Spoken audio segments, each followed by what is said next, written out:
live from Yankee Stadium in the Bronx. We got a bit of a wet one coming at you. It's the Chicago White Sox taking on the New York Yankees. So digging in, Jimmy Franklin. He's someone who quickly made a splash at this level, Chris, a former Rookie of the Year. Ball one there.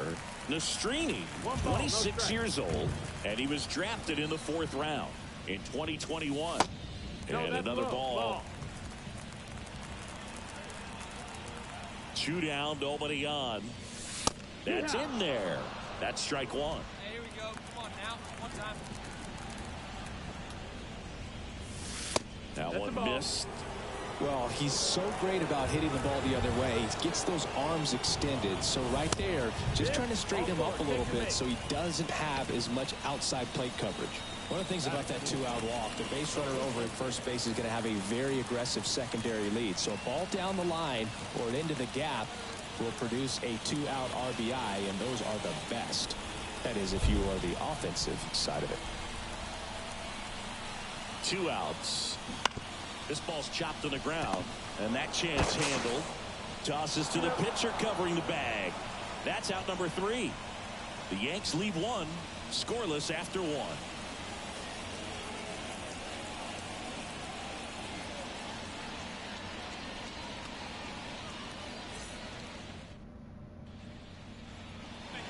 And at first, Brian Ramos steps to the plate for the White Sox.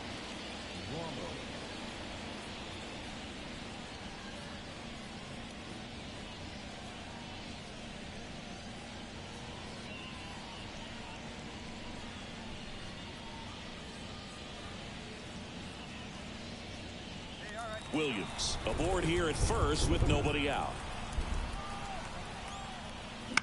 Hit on the ground, might be 2. And no throw for some reason as he reaches first. That's got to be an error.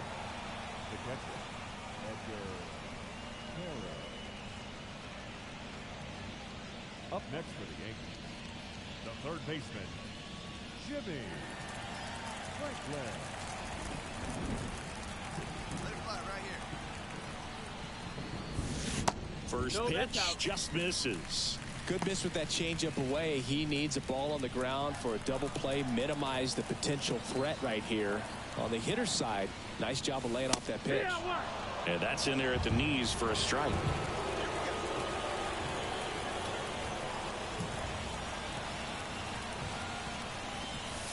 Fastball for a strike. The Yanks trailing by 2 here in the last half of the 3rd. Got him. That's out number 2. Well, he froze him with the changeup right there, and I think he was so geared up for fastball. We head to the bottom of the 5th. Stepping in, the long ball threat, Jimmy Franklin.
The line of the pitch.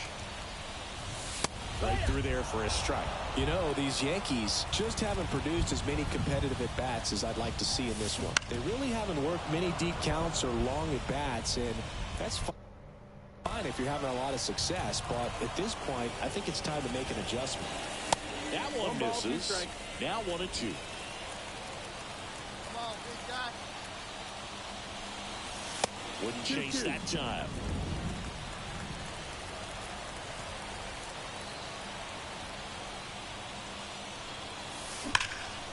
That one ripped. That's back there. Hauls it in on the warning track. And now it's Luis Robert. And a pitch. On the ground to third. Franklin. Tosses across to first. That's the first out in the top of the seventh.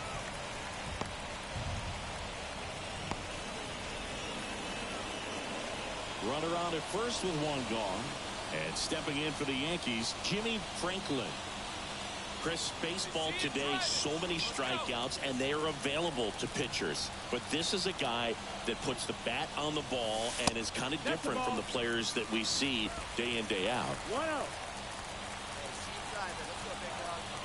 The pitch. Swung on, belted. Pull-ups going back.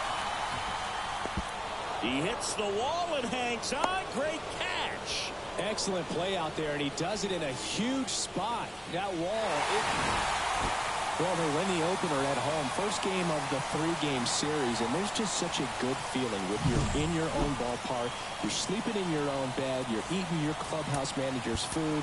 Everything's right in your world, and they played like it today.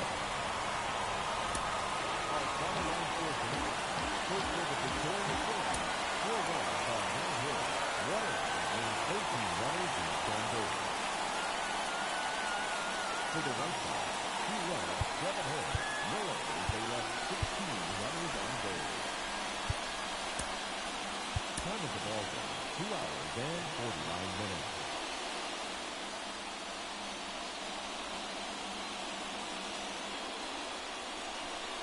Jimmy Franklin stepping in now for the Yankees.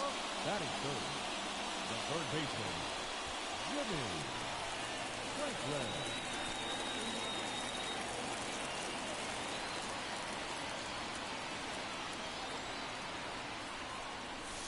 Right through there for a strike. Franklin in his second season, only 20 years old, and he's a former Rookie of the Year. Swing and a miss. He was late. Strike 2. Out there on the mound, he's setting the tone early with the fastball. 98 miles per hour up on the scoreboard. And he chases that one. And there's 2 down. Well, Boog, it becomes pretty difficult as Back in New York. And now here is Jimmy Franklin. First pitch, not close. You know, these Yankees, to put it bluntly, need to put together more competitive at-bats, and I don't think they've lived up to their own expectations at the plate. Strikeouts are a little easier to stomach in baseball today, but even by those standards, they're going down way. And there's a rocket into the outfield. Go on, go 2, go 2. Man, you smoked that thing. Got a boy. Good job. Well, a swing like that can help you come out of the struggle. We saw the numbers coming into the ball game, but all he's trying to do at this point is help his team win. Runner on the go. Bounce to the left side. They get one. Tag out at third. And that's a double play.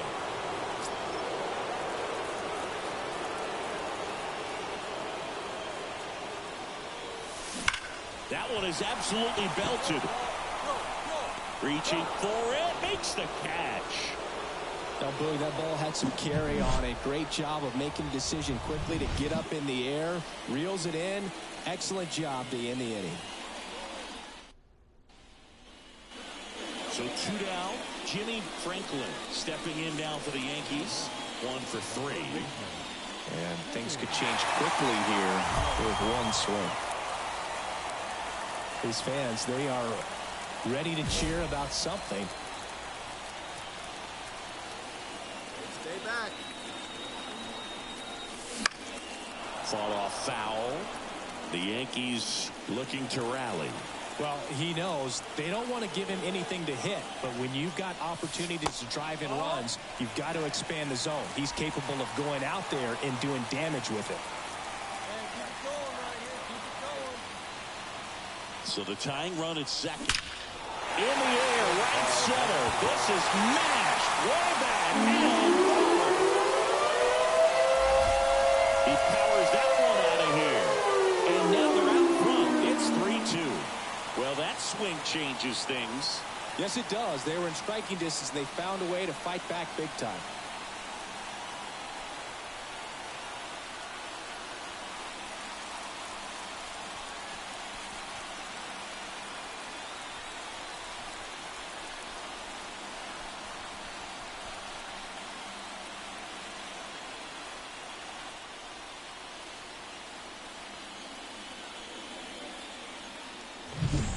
A good hitter gets pitch recognition early. He saw exactly where that was going to be. The challenge, not get over anxious and come out of your swing. He stayed on it and got all of it.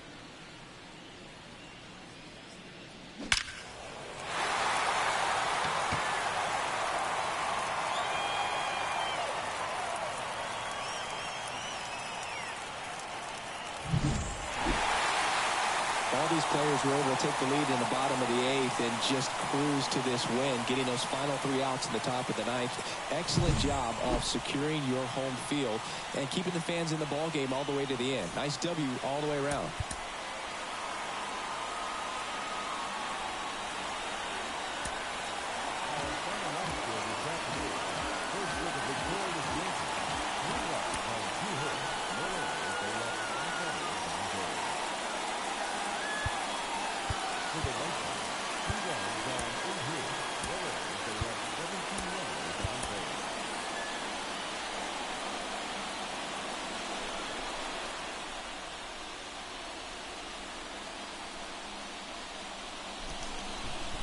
Jimmy Franklin, the next to hit. Third baseman, Jimmy Franklin.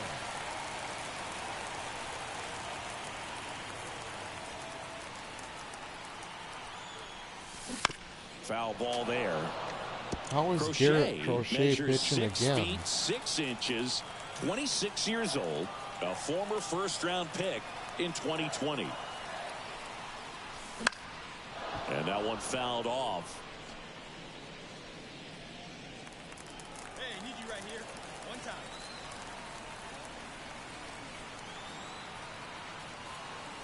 Kicks and fires. And that one is lifted in the air. Colas calls it in, 2 away.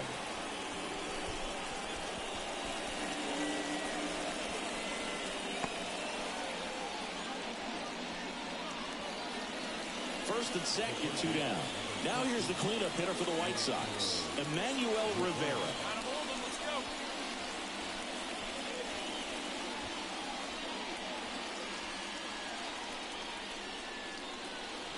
Top of the third, no score.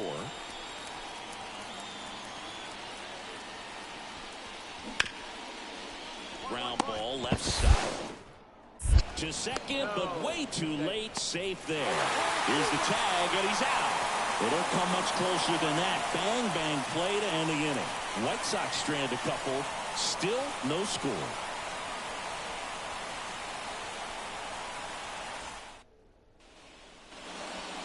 Hey, square one up. What's up?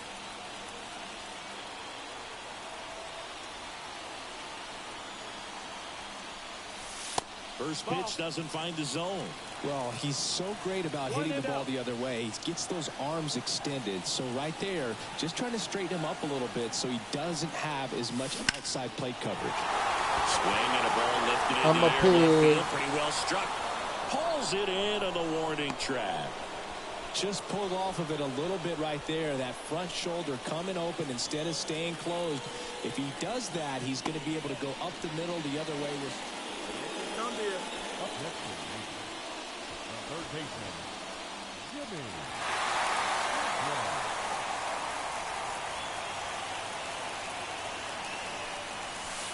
And that's outside.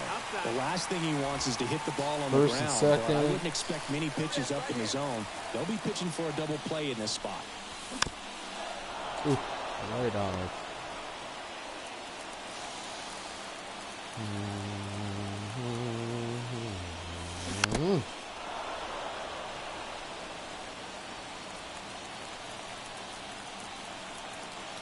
And he deals. Fouls it off. Still 1-2. Well, he knows they don't want to give him anything to hit, but when you've got opportunities to drive in runs, you've got to expand the zone. He's capable of going out there and doing damage with it. Pulls it down, and there are 2 away. That swing right there tells me he's seeing the ball pretty well. I know it didn't produce a hit, but he made solid contact, and that's all you're looking to do. All set for the start of the inning. Down the third baseman, Emmanuel Rivera.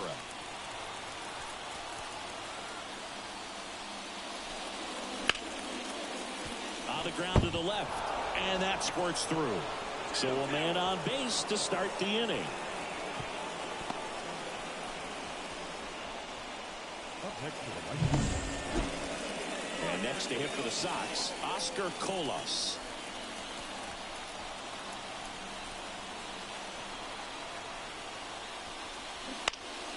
On the ground to third, boots it. But they get the out at first, and that'll do it for the inning. They get a run on 3 hits, no errors, and 2 men left on. We go to the bottom half of inning number 6, and the 5, 6, 7 slots do up. It's the White Sox 1, and the Yankees nothing. First and second, 1 out. And next for New York, Jimmy Franklin. Check swing. He went too far, and it's a strike. At the dish, looking to lift the ball in the air in this spot. Anything but the inning double play, Boog. Ground ball could be 2. Off balance feed. There's 1. Over to first. Safe. Hey, how's it going? Well, that's great hustle out of the box to get down the line, knowing that a double play will end the inning. Good job at the finish, reaching out for the bag. Now they have runners on the corners and still an opportunity to pick up some runs. Giancarlo Stanton at the plate. Kicks and deals. Runner takes off. That one out to right. And they take care of Stanton for the out. And that ends the inning. Franklin had a game to forget in the loss. Well, certainly a frustrating game at the plate, Boog. I think he'd be the first to tell you he's capable of better. I'm sure the loss isn't sitting well with him either.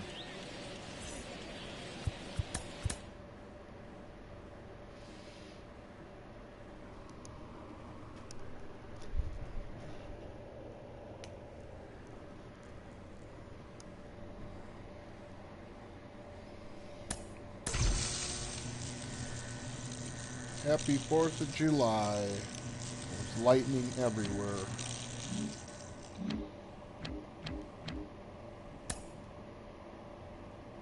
St. Paul, it sounds like it's going off. I'm going to put Andy's stream on.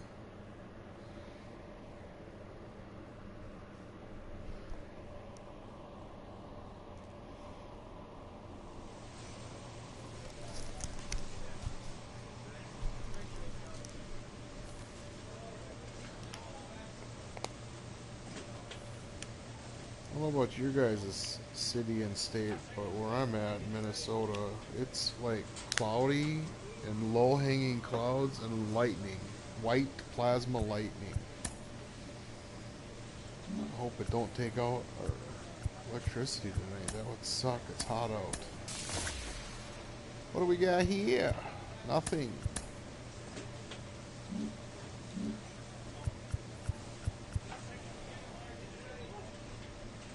I think I'm going to switch to Jerry Jackson so I can pitch.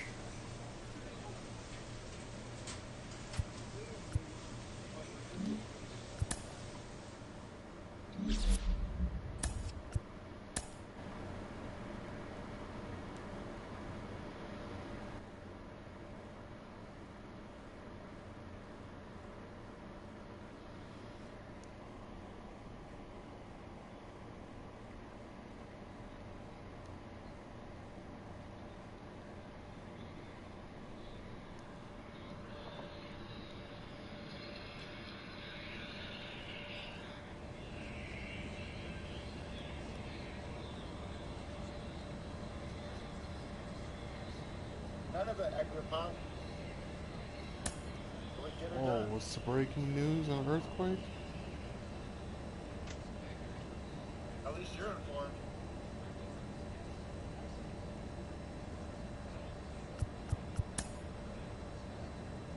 Oh, pitching?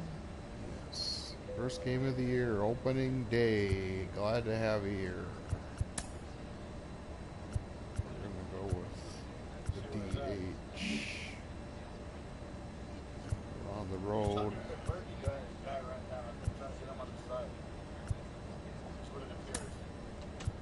Where's we're using the Stars and Stripes for today's games.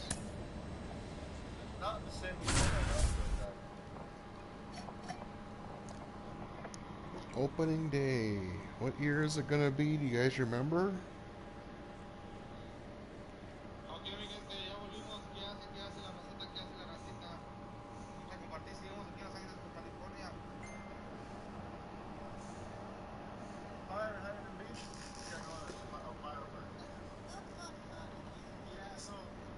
Shane Bieber.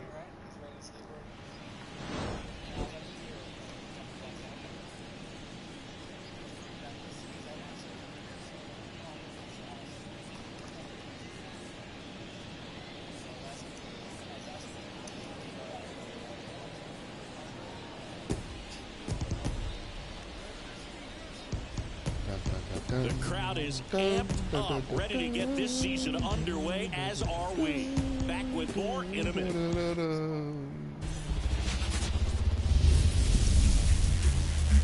And welcome in, everybody. Glad you're with us. Opening day baseball on the show. 2000 It's the and Boston what? Red Sox taking on the Baltimore 27. Orioles. This might be a night where I stream the whole season. Alongside Chris Singleton, I I'm might John just do the Shelby. appearances. So the Boston Red Sox. A pitcher. One out, runner at Today. second. Here we go, And opening now, day. Jerry Jackson.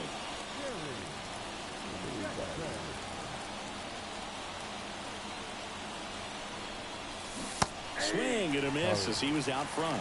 Well, strike one is so critical in a bat like this with a real threat at the plate looking to do damage. And it's even up.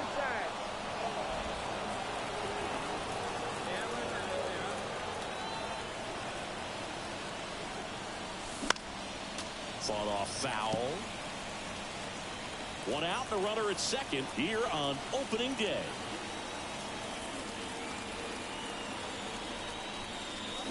Struck him out swinging. Pulled the string on the changeup. And Chris, that's a way to neutralize his speed by keeping him off base. And now it's the DH, Jackson Holiday. And here it comes. And that one just missed off the outside edge.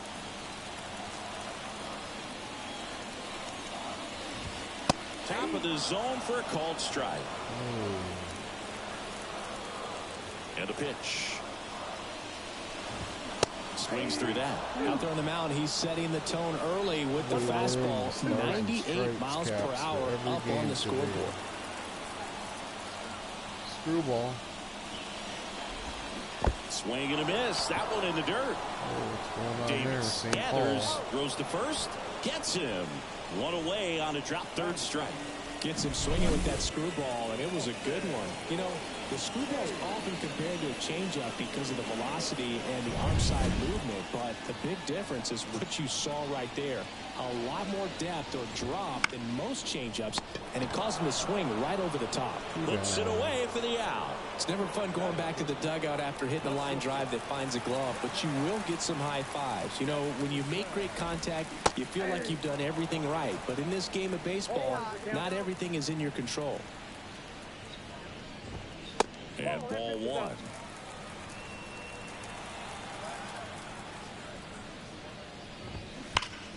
And that one fouled off. Home team down a run as we play game one of this 4-game series.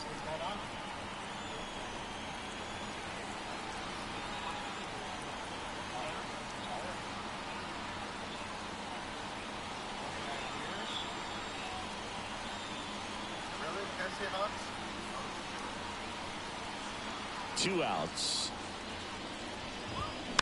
Fouls it off. Still 1-2. The wind of the pitch.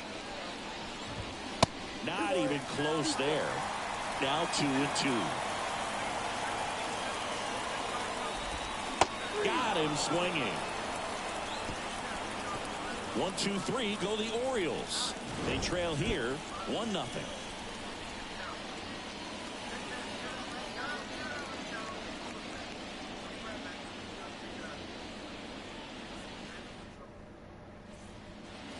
Bottom half of inning number 2. And now Patrick Wisdom. Out towards right center field. O'Neill sizes this one up. Hauls it in for the out. Batting fifth, the first baseman. Here's Nathaniel Lowe. Obviously a guy who makes good contact, hits for average, but one of the things in today's game, the value in the fact that he hits both righties and lefties. Yeah, it's $13 a month for unlimited internet, and it's They're so reliant on the matchups nowadays, Chris, and it's huge when you don't have to sit a guy or platoon him. When you can hit, both sides in terms of pitchers' arms, you're a guy that it's hard to take out of the lineup, and I think it's very important today when everything is under the microscope. On the ground to the left. 1-1-1. Sends it across the first. 2 away. Here's Steve Adley Luckner. Rutschman. Screwball. He's a bad ball hitter, so even if you get him to chase pitches outside the zone, he still might beat you. Not an easy out by any means. Next offering in there for a strike. And it's 0-2. Hits and misses. It's a strikeout. 3 up, 3 down for the Orioles. Still behind by a count of 1-0.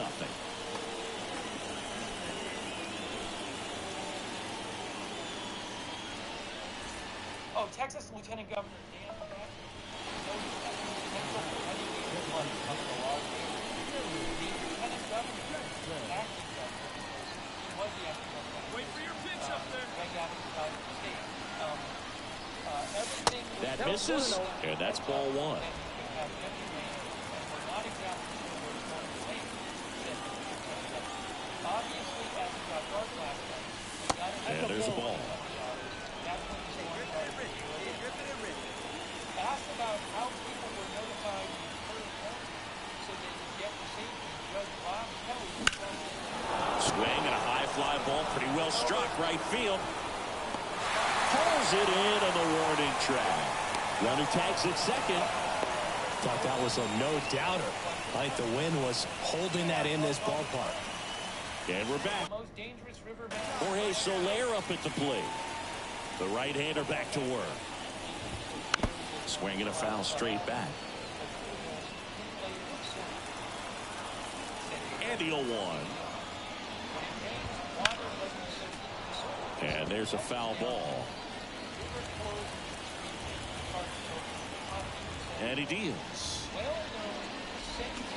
Hacks and misses. It's a strikeout. Wow, short work to send him packing to start the inning, and no messing around either. All 3 pitches were in the strike zone, attack mode all the way, and that's pretty impressive given the pop he was dealing with at the plate. Colton Cowser stands in now and watches strike 1. So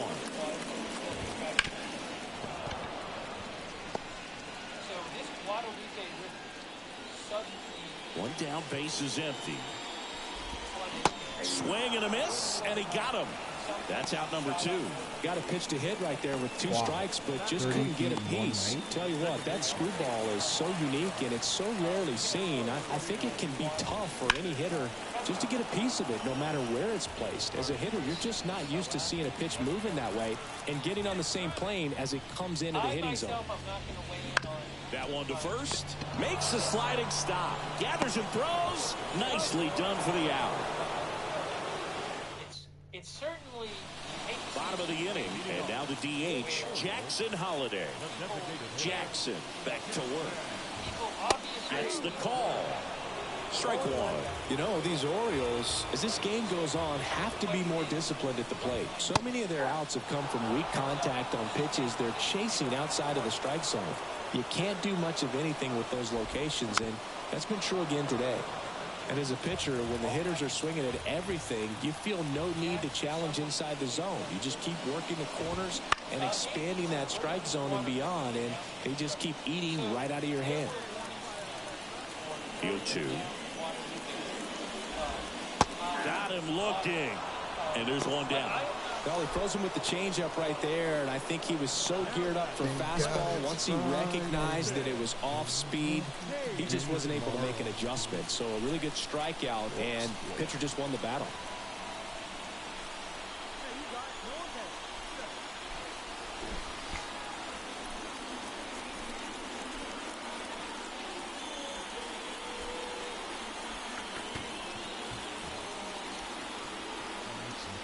Real quick if anybody's in here.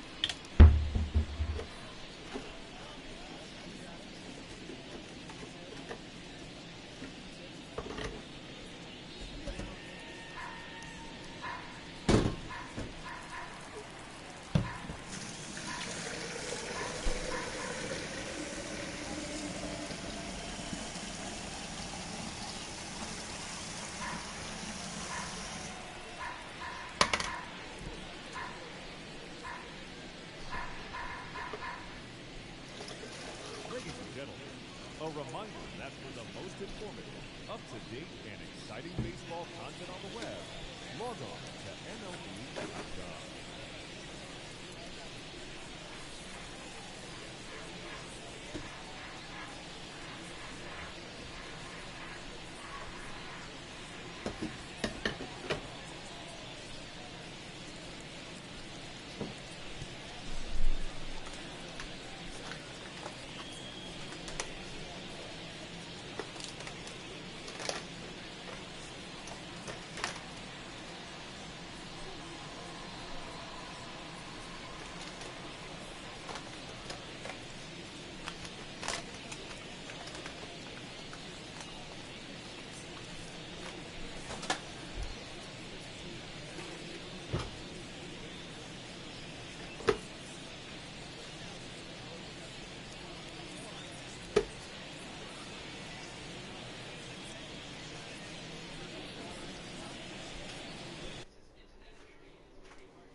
Larry DM, thank you, Larry. Larry says, I am in the Austin area. The weathermen have warned very heavy rains were coming to the hill country 3 days ago. Carbon thinks they had plenty of hours' notice. By the way, a quick thank you to PZ Papa Zulu. Thank you, PZ Papa Zulu. Also, again, Larry DM and Knox Corvus Sumi Su. She said it reminded her of flooding in 2021 in Germany.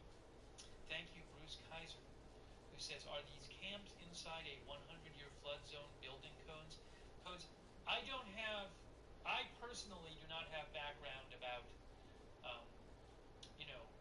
how often this flood would be what expected to occur, what kind of risk was assessed on building in this kind of place. I mean, there's plenty of places. As we just read an article that talked about, there's lots of camps in that area near the river, and people live near the river.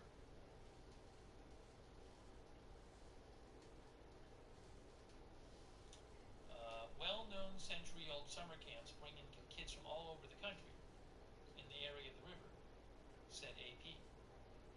Between Hunt and Ingram, sounds like on the river, are many river homes and cabins for rent. Thank you, Bruce Kaiser. Thank you also to Diaphanek. Diaphanek, who said, I went to a boys' camp there, and was there for the 87 flood. My mother was a counselor and lifeguard at Mystic in the 50s. It's in the hill country. It was the perfect storm. Diaphanek 1 thinks there's no one to blame.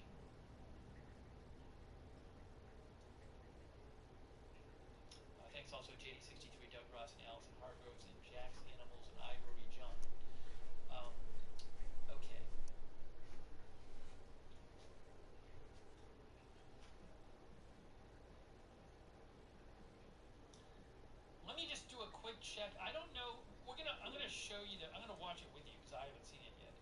The press conference from tonight, the latest press conference.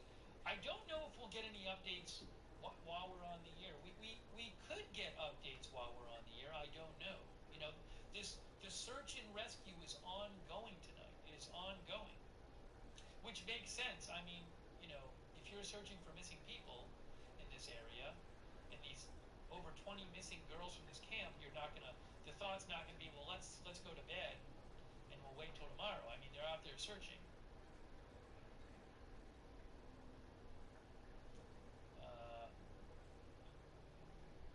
And this helicopter I still see on ADSB Exchange. This is a Department of Homeland Security helicopter that appears to be flying along the river. Maybe out of radar contact right now, but if you look here, this is in that's Kerrville right there in Kerr County, and you can see the flight pattern going up and down the river.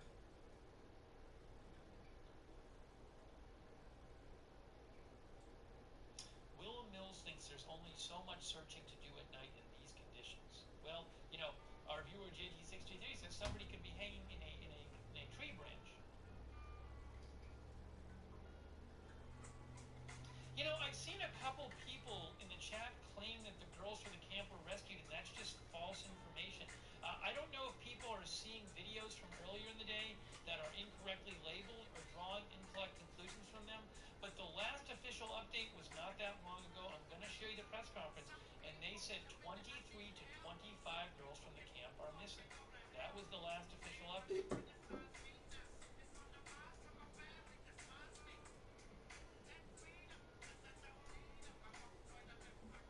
By the way, earlier today, Fred Flintstone thinks that helicopters there may have heat sensors. Christy Nome, the Secretary of Homeland Security, said,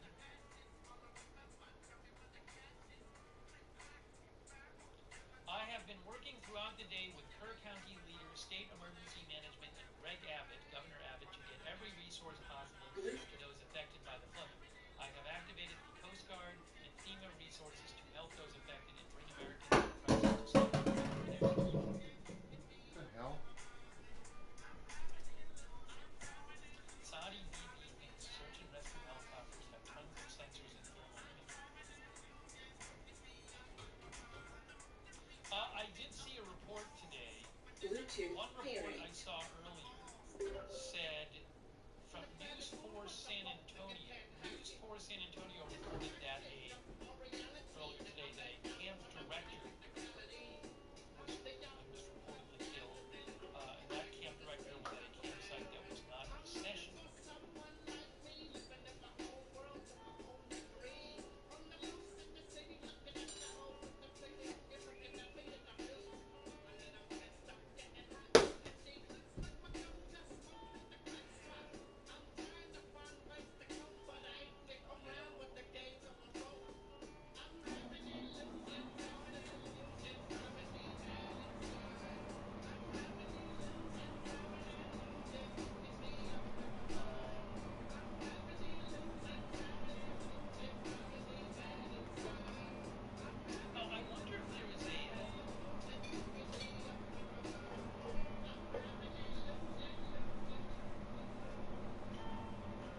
shortly we will.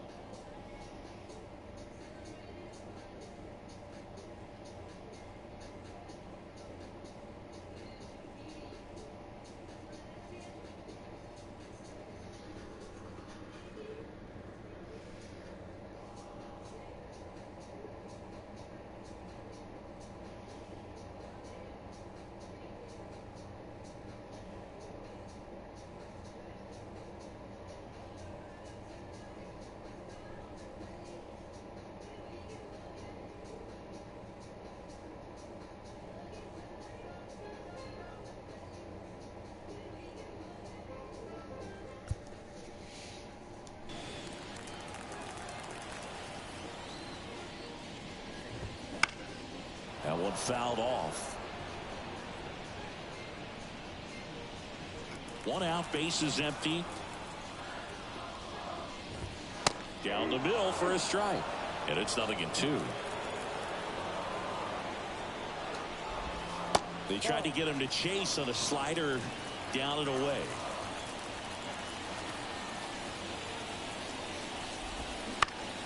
Foul ball left side. He'll see another.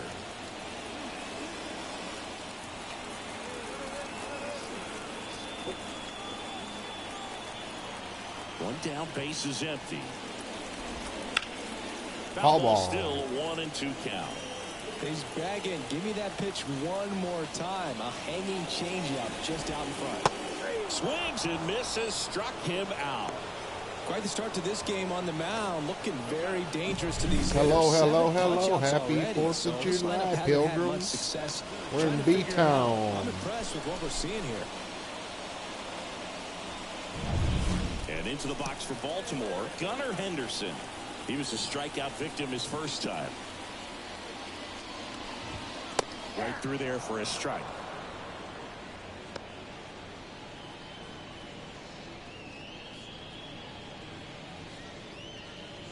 The Orioles down by a pair. We're here in the bottom of the 4th.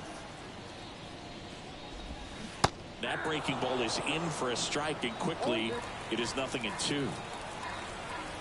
Wearing the Stars and Stripes caps all games today. Oh, look On out. the line, base hit. And that keeps the inning going. So important to get into the fielding position after you deliver that baseball. That is a scary one. Watch your lips. Wisdom batted for the second time, and that's strike one. Steve Wright. In the air, out towards left center. Yoshida makes the grab, And a four, and that's one the hit. third out. And the Orioles leave one. They trail things here 2-0.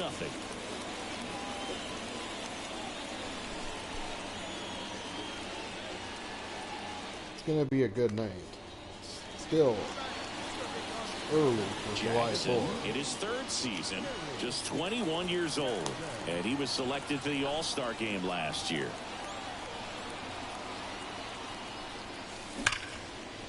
Down the left field line, could be extra bases. Yoshida rounds second on his way to 3rd. Coming home.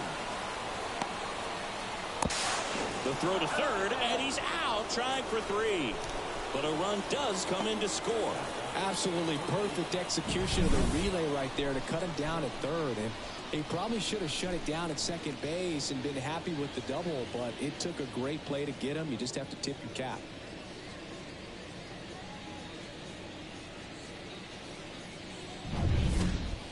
We head to the bottom of the 5th. Nathaniel Lowe up to hit.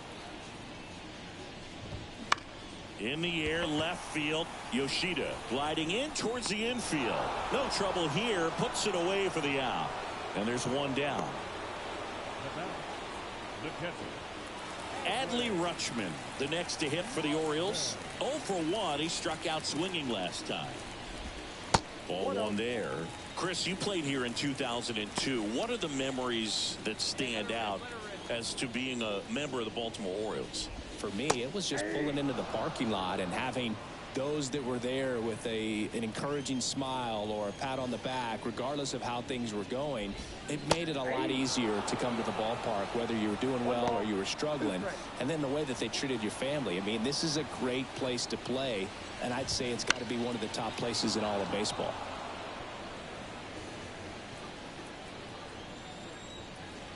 One down, base is empty. Keeps the at-bat going with a foul ball. And you had a cameo in the movie Moneyball as an Orioles player in a highlight clip. And a foul ball, he stays alive. Another 1-2. Got him. That was a nice pitch. Number 2. Well, he's showing some pretty dominating stuff out there in this one, not just in terms of swing and miss, but also in terms of command. All the strikeouts kind of speak for themselves, but when you don't walk anyone, you're demonstrating that you have the confidence in your abilities to truly go right after opposing batters. Soler in the box with 2 gone, and takes a look at a called strike. Right through there for a strike. Looking sharp, just a strike away from 5 shutout innings. I think having Jackson Holiday would keep you pumped. Him and Gunner. Struck him out looking. What do we got here? Nothing doing this time around for the O's. They trail it here 3-0.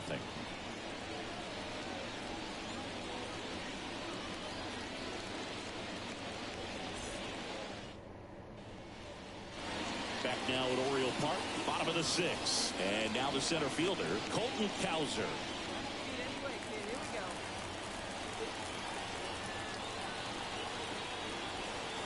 The wind of the pitch.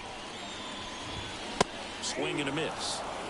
0-1. You know, these Orioles just aren't putting together very many good at-bats in this one. Just one base runner to this point, and it's not exactly early anymore. They have guys in this lineup capable of sparking something, but it just hasn't happened for them yet. Righty delivers. And now 1-2.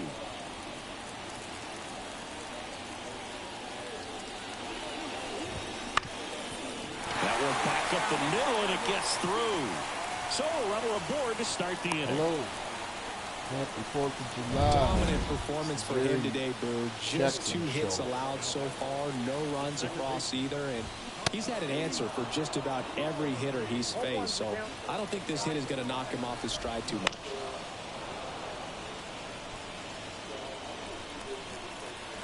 The 0-2. 1 ball. In the dirt. Throw to second, not in time. He's there easily.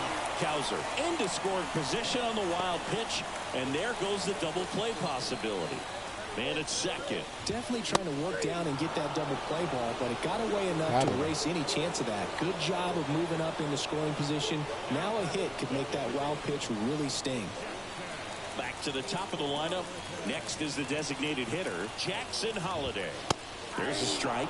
It really looks like these hitters have been in between with their timing today. Good fastball, excellent slider, but they've not been able to commit to one velocity and stay there. And that one cutting but missing down low. Ground ball up the middle. Sends it to first. And there's 2 away. Well, he's doing a nice job of keeping the ball out of the air. Lets the defense work behind him with another ground ball. Good execution. And a foul ball.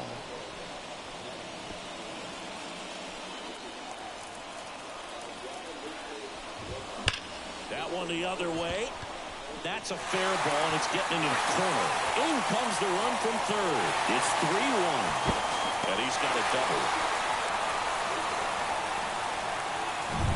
Got a fastball, middle of the plate, jumped all over it. Absolutely smoked that ball. Hit in the air, left field. Brings it in. And that is the inning. 1 run, a pair of hits, no errors, and 1 left on. 7th inning coming up. It's the Red Sox 3 and the Orioles 1.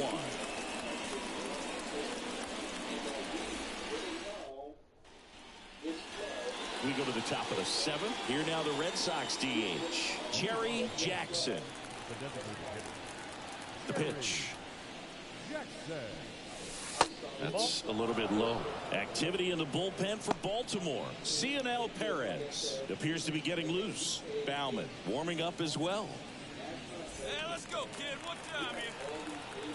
And the 1-0. Foul back our way, and that's out of play. Hey, nice occasion. Kicks and fires. That one finds the zone. Now 1-2. Good pitch to hit on a tee up in the zone. think he was looking for something else right there.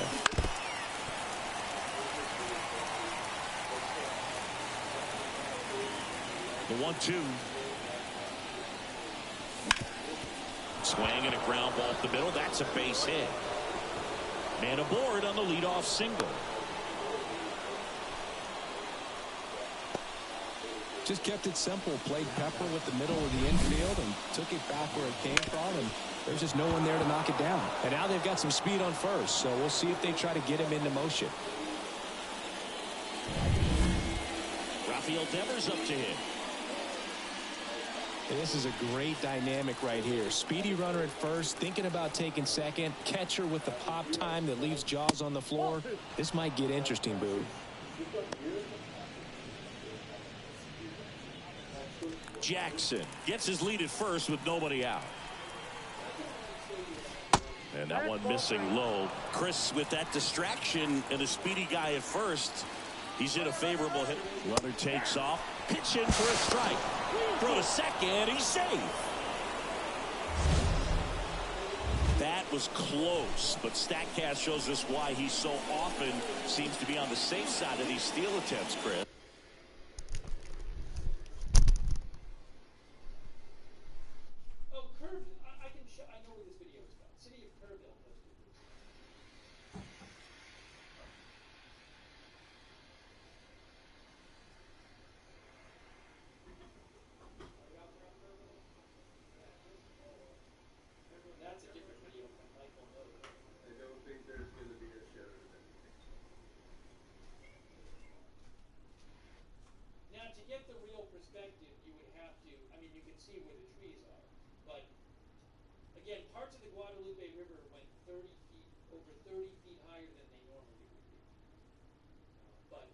Sure, if you had a before and after video of this area, it would really be like a wow, you know, because you'd see how where the water level normally is.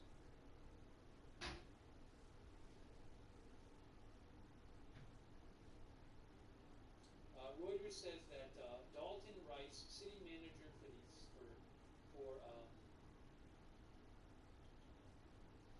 city manager for Kerrville, the county seat of Kerr County, told reporters that extreme flooding struck before dawn with little or no warning, precluding authorities from issuing advance evacuation orders as the Guadalupe River swiftly rose above major flood stage.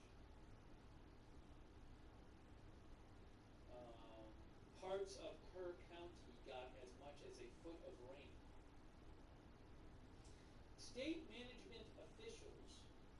emergency management officials had warned as early as Thursday that West and Central Texas faced heavy rains and flash flood threats over the next couple of days, citing National Weather Service forecasts. But the weather forecasts in question did not predict the amount of rain that we saw, said W. Nim Kidd, the director of the Texas Department Division of Emergency Management.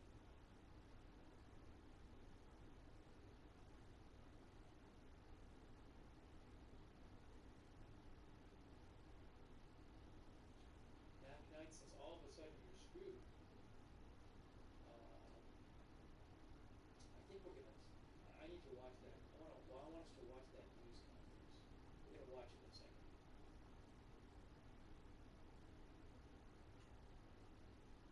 Carissa says, "I'm thinking the missing girls were in a cabin swept away. It's possible. I mean, again, it was the middle of the night. I would think they would be sleeping at the camp."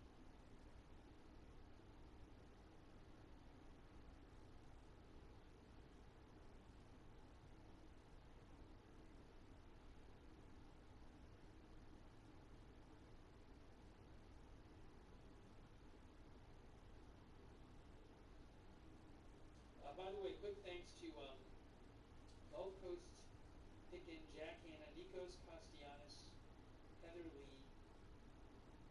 Heather Lee says that according to news in Texas, they didn't have flood warning alerts in place by the camp. I don't know that for sure. It's certainly possible, but I can't confirm that myself.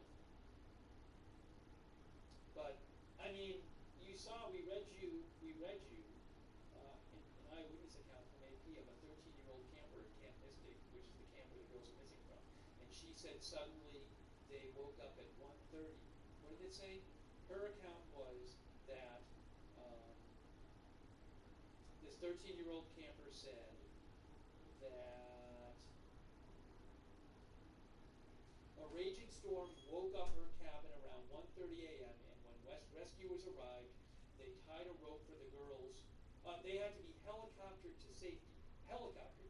And when rescuers arrived, they tied a rope for the girls to hold as the children in her cabin walked across a bridge with floodwaters whipping around their calves and knees.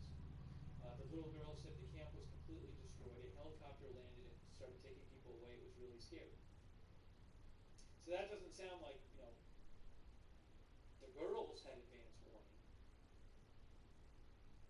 Doesn't sound like it. Thank you. Read the Freaking Comics, Spirit of Morning, Heather Lee. Heather Lee says it's hill country. Evacuating would have been a nightmare. That's what Heather says. Also thanks to Lucy Goosey Hikes. Are the campers part of the death toll number? That I don't know. I don't know well. We'll have to watch the press conference because it may have been addressed in a way, but I don't know for a fact, and I haven't seen the press conference yet. We're going to do that next.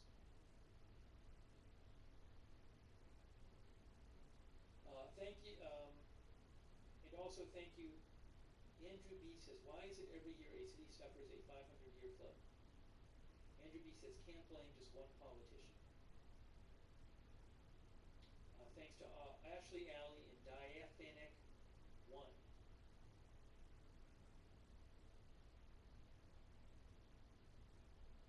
Diaphanic said thinks the only blame could be on the forecast. Again, I can't really speak to that whole issue. Obviously, there's this question of should there have been more evacuations and warnings and that kind of thing. Okay, let's look at the press conference. Again, this is South Central Texas. A lot of flooding in Kerr County. Also, that camp is next to Kerr County in Hunt County, Texas, and also flooding in Kendall County, Texas. Kerr County is northwest of San Antonio, west of Austin, in South Central Texas. I'm going to put this on right now. I think it's time to play the press conference, which again I have not seen. This is the most recent one. And the governor was at this one, Greg Abbott. So I'm going to watch it with you. I do want to thank our moderators again. Thank you so much. Hold on, I got to reset. I think once in a while the chat freezes and I just need to reset the chat window so I can see your messages there. Give me one moment here. Give me one moment here.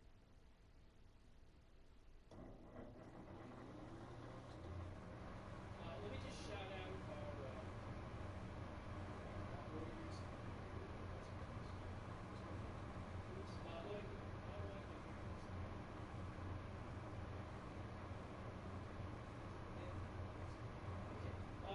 Thank you to our moderators. I really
since that first alert went out early this morning, between 4 and 5 a.m., the city officials here, the sheriff, immediately sprung into action. And since 4 or 5 this morning, they have not stopped. We put forth 400 to 500 state employees, DPS, game wardens. I'll let the speakers talk about the specifics of everyone we had in the air, drones, helicopters, but from the first minute that this storm went from 3 in the morning, not a drop of rain, until tragedy struck, the river rose. These people behind us, Governor, have done everything they can. And there have been a number of rescues, and I'll speak to that as well during the day. And I echo what the governor said.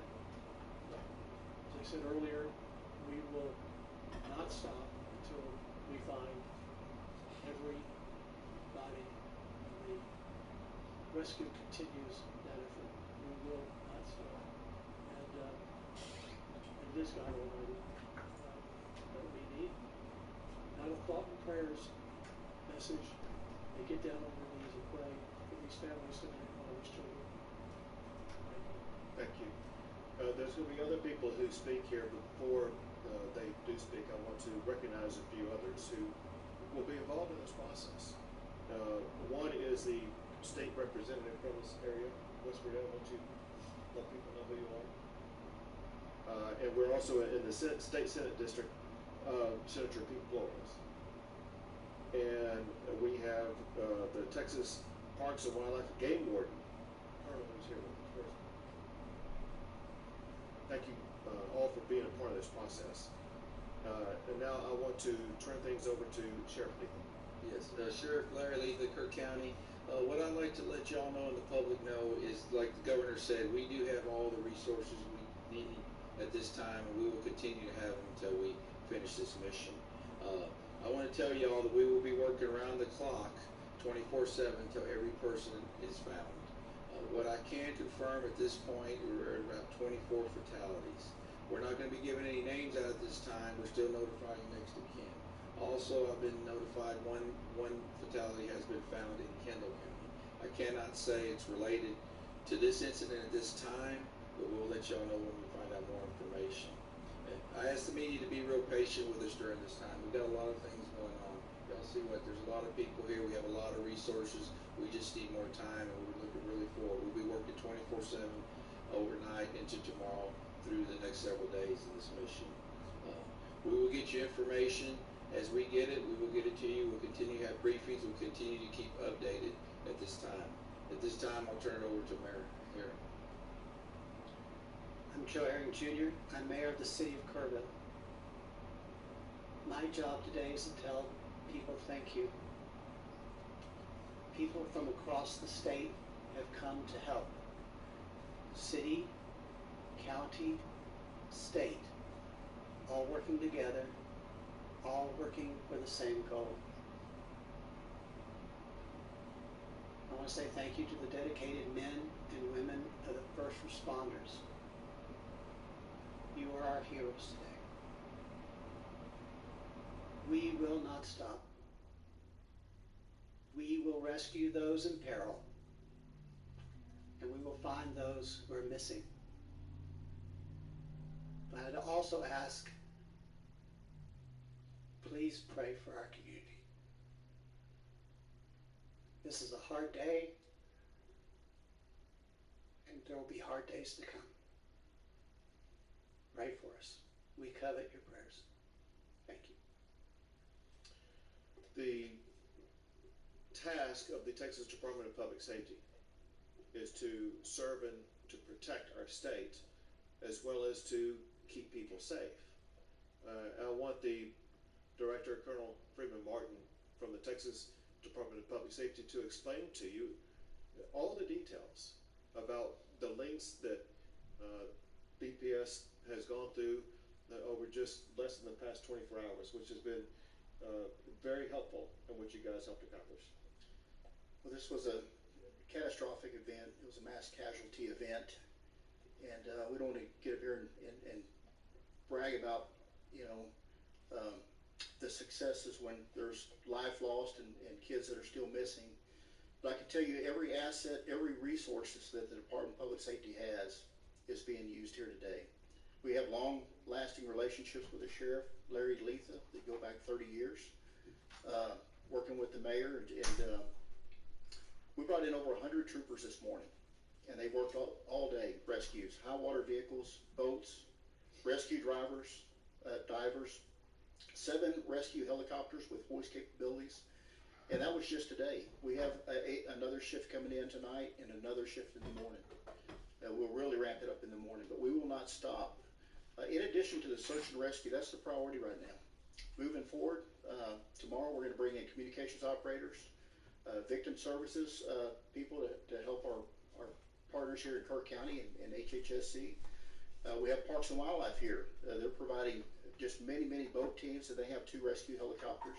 Today we had the Texas Military Department, the Texas Department of Public Safety, Parks and Wildlife, Task Force 1, everybody working in. Yeah, you see that plus speed, and he needed every last bit of it to swipe that bag. Such a threat on the bases.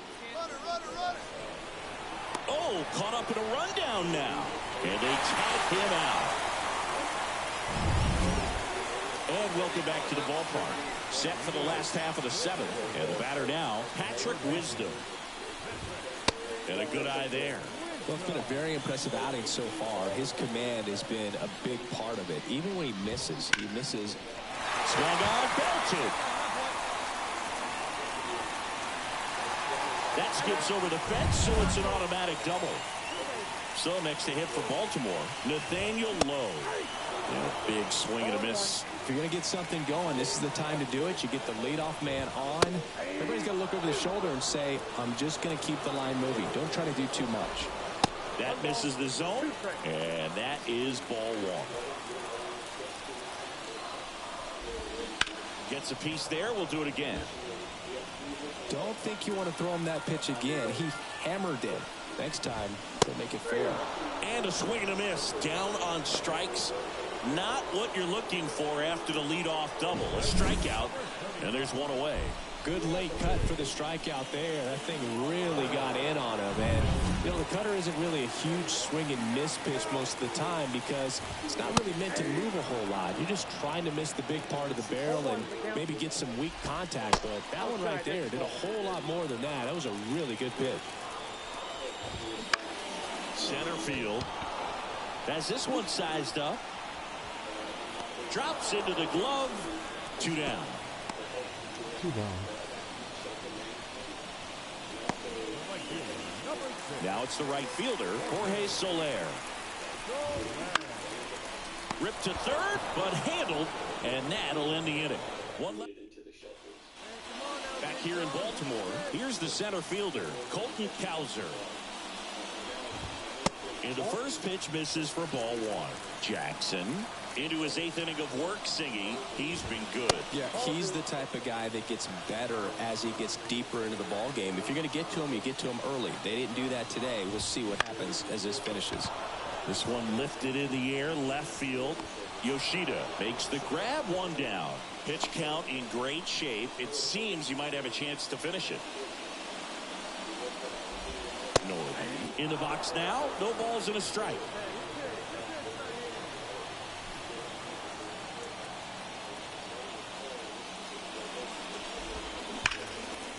Line drive, base hit. So that will bring up the top of the order with 1 away. I'm sure he feels really good about that one. Just a solid swing right there. Caught it out front and ripped it into the outfield for the base hit. Those always feel great. And here is Jackson Holiday.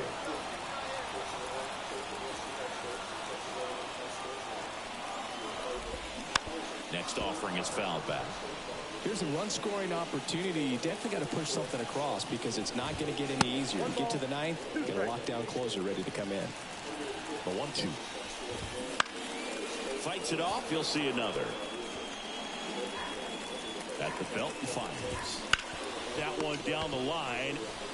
Off-balance feed. There's one. Double play. What a twin killing to end the inning. No runs, 1 hit, no errors, and no one left. Through 8 full, the Red Sox 4 and the Orioles 1.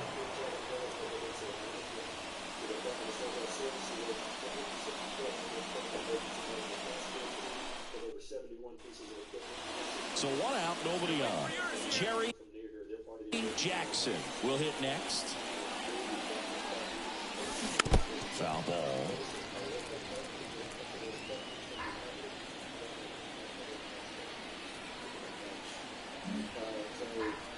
This is a 24/7. That one ripped. And that should be extra bases.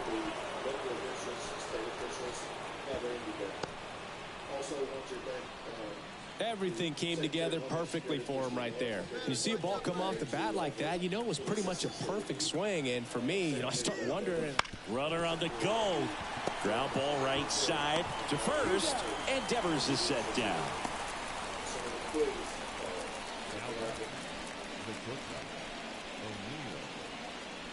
So 2 down. O'Neal Cruz now at the plate.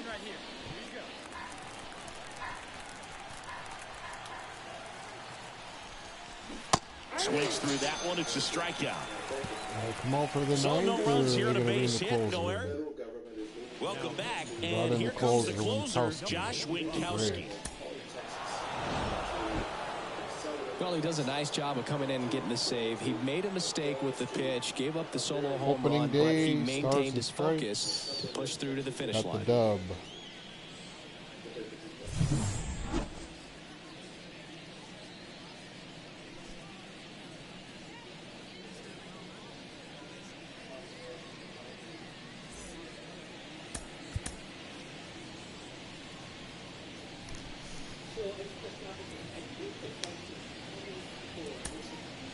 The final line score for this afternoon's ball game. For the victorious Boston Red Sox, 4 runs on 14 hits, no errors. They left 14 runners on base. For the Orioles, 2 runs, 7 hits, 1 error. They left 6 runners on base. Time of the ball game, 2 hours and 48 minutes. Our paid attendance here at the ballpark this afternoon, 45,971. The Orioles would like to thank you for attending today's ball game and remind you to please drive home safely.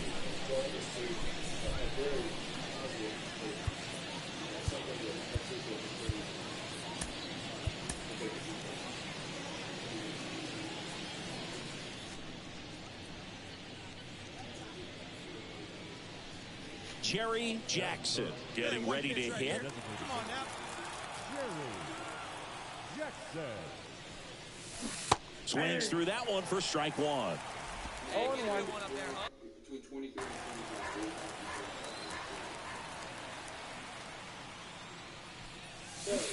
Next offering in there for a strike. 0-2. He's in a great spot right here. Ahead in the count, 0-2. All 4 pitches in play right here, partner.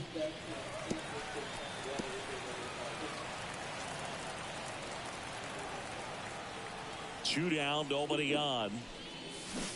Got him. Strikes out the side to begin the game. What a start. Start of the 4th. Now here's the Red Sox DH, Cherry Jackson. Swings and misses. That's strike 1.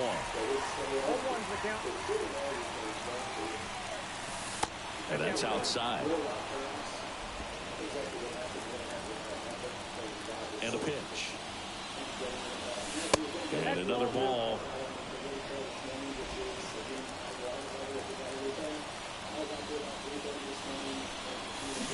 Comes up empty. That's strike 2.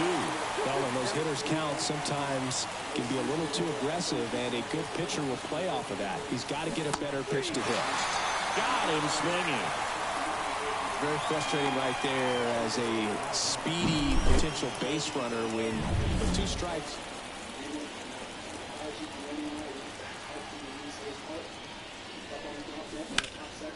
High fly ball down the left field line. No trouble here. Puts it away for the out. And that is that. Make it 6 shutout innings for him out there now. It's the Orioles 3 and the Red Sox nothing. Man at first with 1 gone. Jerry Jackson digs in now. 0 for 3 with 2 strikeouts and a flyout.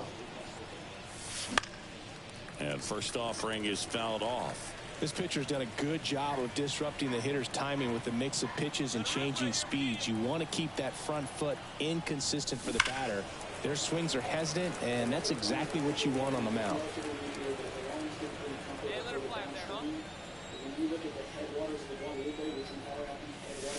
That just misses. Going to count 1 and 2. Changing speeds has this lineup completely off balance in this one. We've seen a lot of mistimed swings, and it's been a challenge for these hitters to get their rhythm right. Liner, base hit. Base hit. Quick throw back in. Lead runner holds at second with 1 gone. Well, he wasn't afraid to hit with 2 strikes. I think he choked up a little bit, maybe spread out, but he got the job done right there. Devers now. Runners at first and second with 1 gone, and we're in the top of the 8th. And that'll fall for a base hit.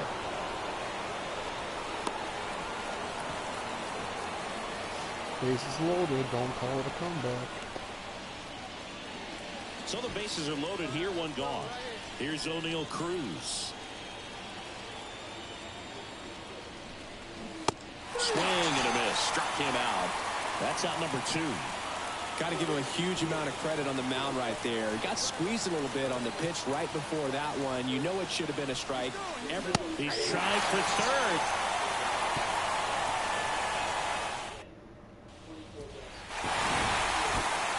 Good win by 6 runs. Always nice when you can win by a touchdown or a couple of field goals. You want to keep that momentum going. Knowing the offense can score at will, bring it into the next one and get another W.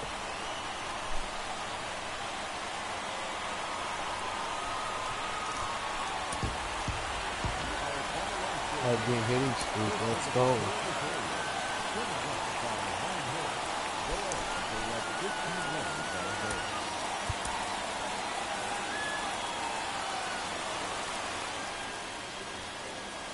Opening day.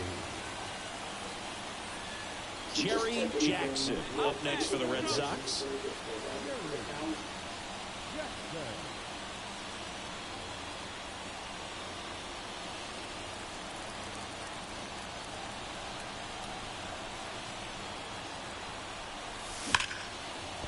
And a base hit right there. Pick up the ball. Throw Pick up back the ball. in quickly. First and second now with nobody out.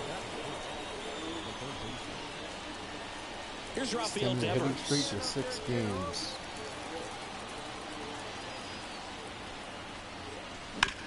On the ground, 2 ball.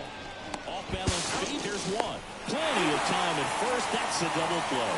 That's a much needed double play right there. It gives him a really good shot at minimizing any further damage in this inning.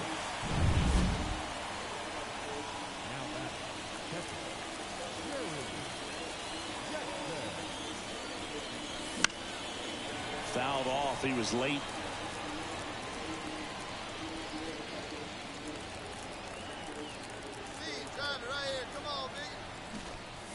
And now a bunt, but it's a foul ball.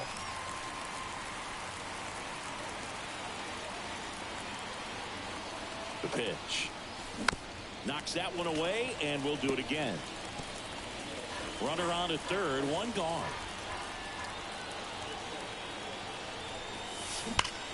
There's a swing and a drive. Way back.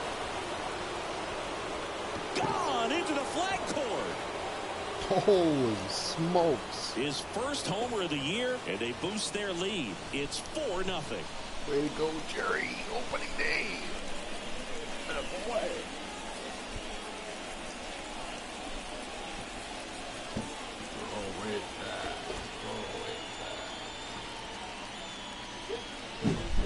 No matter how this outing ends, that pitch is going to haunt him for right a around while. the corner. An 0-2 mistake. That's supposed to be a pitch out of the zone. He left it in a spot that the hitter could do some damage. Bottom four, You and think into the box for we're in Baltimore. 2025, you know, don't you think they So could you make talk the about a foul guy that poles has a little all the brighter skills. and The range is taller? really good, but the arm just take away stands a out. lot He of makes question all the marks. plays. And the righty deals. Popped up, foul territory behind the plate. Jackson takes it in for the out. One away. Well, that's some frustrating into the at-bat for the hitter right there. I mean, that pitch was right down the middle. I think he got a little too excited, came out of his mechanics, and instead of driving that ball somewhere, he popped. The batter, the catcher, Jerry Jackson.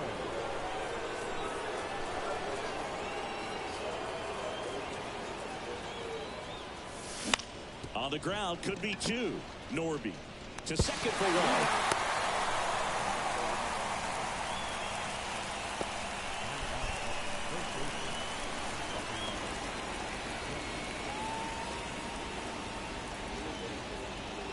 And here is Devers singing you can't ask for anything more. This guy checks all the boxes offensively. He's the ultimate professional, and it doesn't just start at game time. It starts. Runner on the move. In the air, left field. Hayes snags it on the run. Throw behind the runner. They've got him doubled off. One hit in the inning, but nothing more than that. Home half of the fifth coming up. It's the Red Sox 5 and the Orioles nothing. Ready to go for the last half of the inning. Here's Adley Rutschman. The catcher.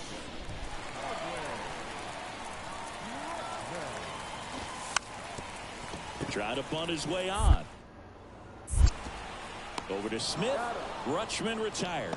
Well, I'm pretty sure he took a look around the infield to see where they were playing before laying that one down. And everyone was playing back. He was. We're at the top of the eighth, and stepping in for All right, Boston, it's time for a Jerry big, Jackson. big ding dong. Wells back to work.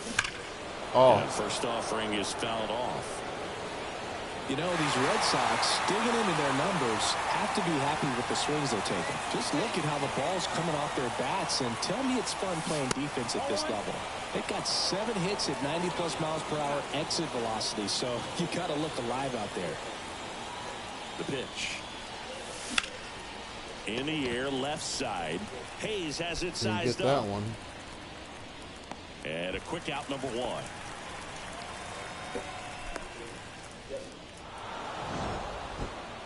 Definitely one of the easiest saves you'll ever see. He only needed 2 pitches to get this one. Can be efficient, can attack the hitter. That's what a manager wants to see. That's what his teammates want to see. Nice W. Stars and striped caps all little marathon. 2 for 4, first homer of the year.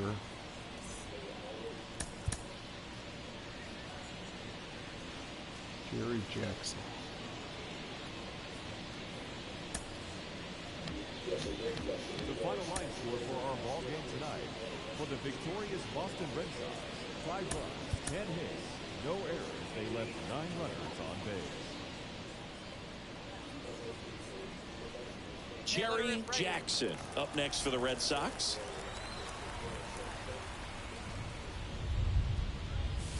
Swing and a miss. He's looking pretty sharp to start the ball game. He's got that good fastball working early.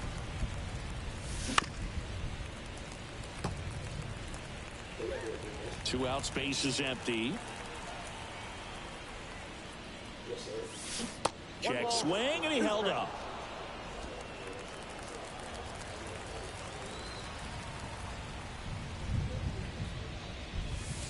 That missed by a lot.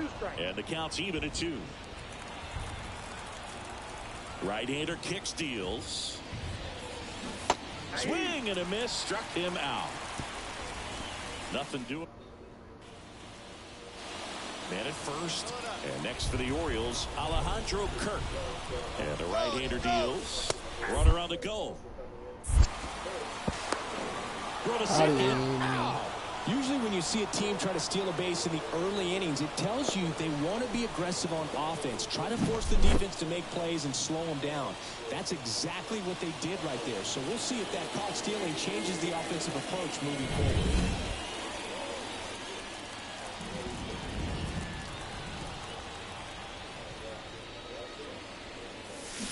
And a foul ball. Hey, Griffin and Griffin, let's 2 outs. And a foul ball.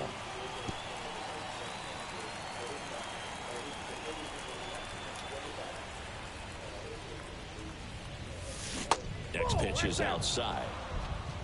Wait for a good one.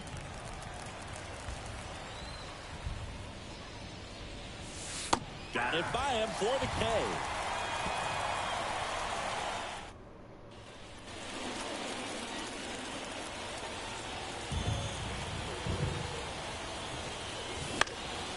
Fouled off left side. We haven't seen a break in the weather, and the umpires might be forced to make a decision soon.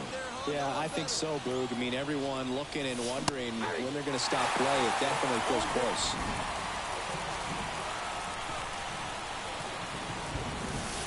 Wouldn't chase that time. Yoshida on at first. Nobody out. Hits and misses. It's a strikeout. Third time he struck out in this one, and definitely an individual performance you want to flush. He just hasn't looked. First and second, 2 down. Jorge Soler will hit next. 2 on, 2 outs. Hard ground ball, base knock. Throw in holds the lead runner at third, so it'll be bases loaded and 2 Let's balls. go. We got to get some At the plate, 17 Jerry balls. Jackson. He's not going to get cheated up there. No, he's not. He's looking to do damage with every swing he takes. That one pulled foul. Want to get the RBI. Still only 1 out here in the inning.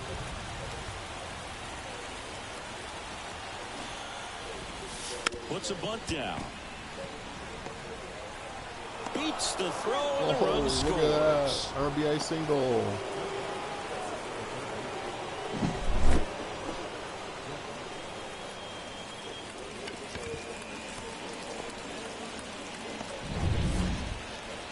And it's Rafael Devers in the box. Get back. Now move to first. Jackson back on a dive.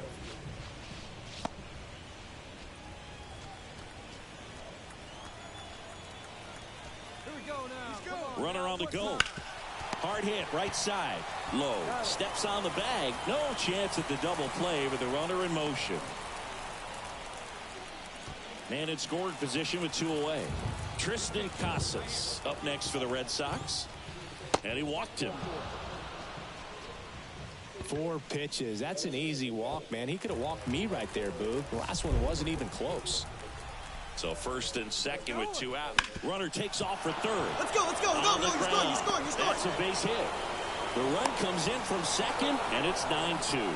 Picks himself up an Another RBI. run. Not much to this one other than just a willingness to go the other way and put the ball in play. That's a team at bat right there. Nice job of staying back. Here's Nathaniel Lowe. Payoff pitch. Slice the other way. That's a base hit. The throw in. The tag out. Nice tag on baseball is a Jackson. game of split-second Yoshida. decisions, and sometimes you. Man at first. Here's the catcher, Jerry Jackson. He's a guy who does it all. And it's fouled away. All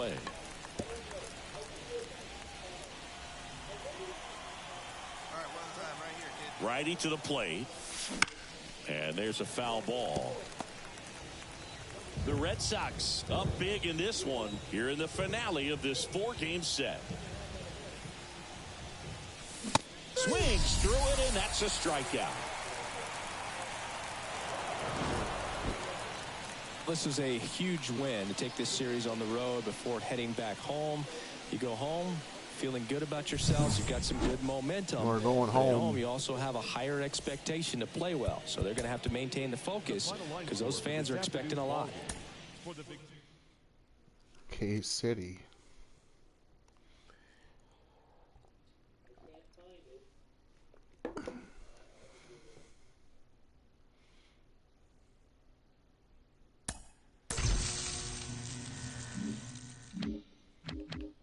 Yeah, what I would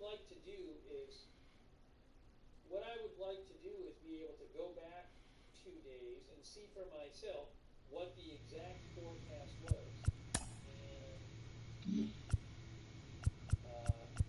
have to search by hourly weather, tabular. New catcher's gear. I'm not seeing it off the top of my head. I'm looking at the different choices.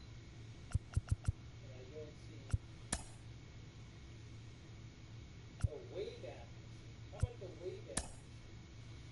And type in the date. Where do I type in the date? Where? People said you could type in the date. Where is that at?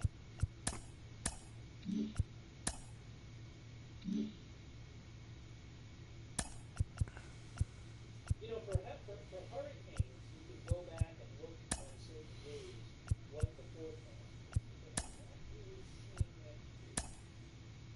Under the search, I don't see anything about weather.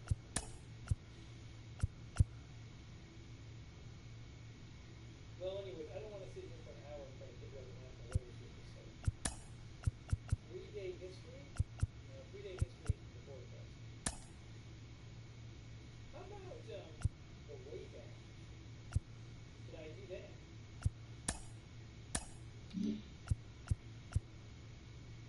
Can I search for 3 days ago? Alright, I'm putting in the URL. No. It does not look like I can do it.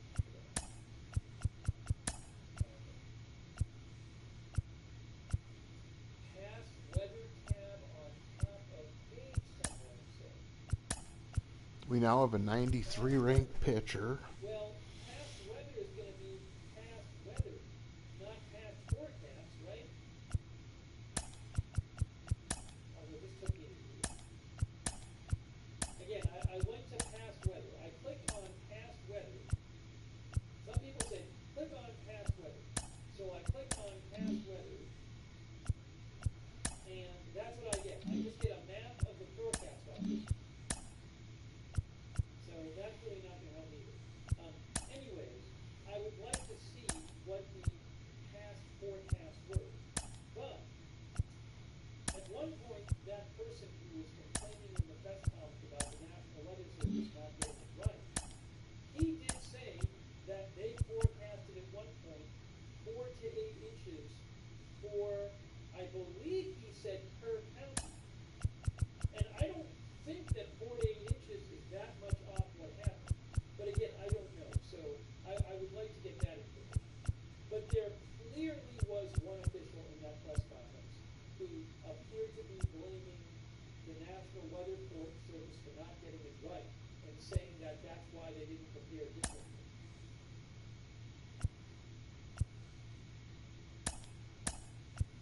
Go to the forecast discussion and then see. Well, forecast discussion shows this, but that's just the previous version.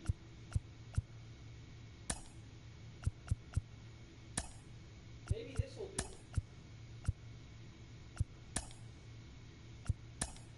Ooh, I think that whoever said this is correct. Previous version of forecast discussion. Okay, July 3rd. Hey, let's look at this. 7:37 p.m. Central Time, July 3rd. Okay, we're getting there. 9:17 p.m. July 3rd. 12:53 a.m. All right, so let's look at the night before. This is 9:17 p.m. July 3rd. This is for the area. Flood watch for Bexar, Kendall, Gillespie, and Llano counties. This is for Huntsville. I'm not looking for Kerrville. Abundant tropical moisture.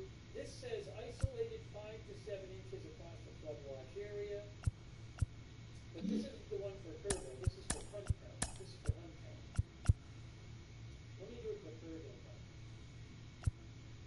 This is helpful though. Kerr County. Kerr County, Texas. Okay, Kerr County, Texas. Then we go to forecast discussion. And then we're going to go back. And we'll get to Thursday. We go to Thursday night. I think it might be the same.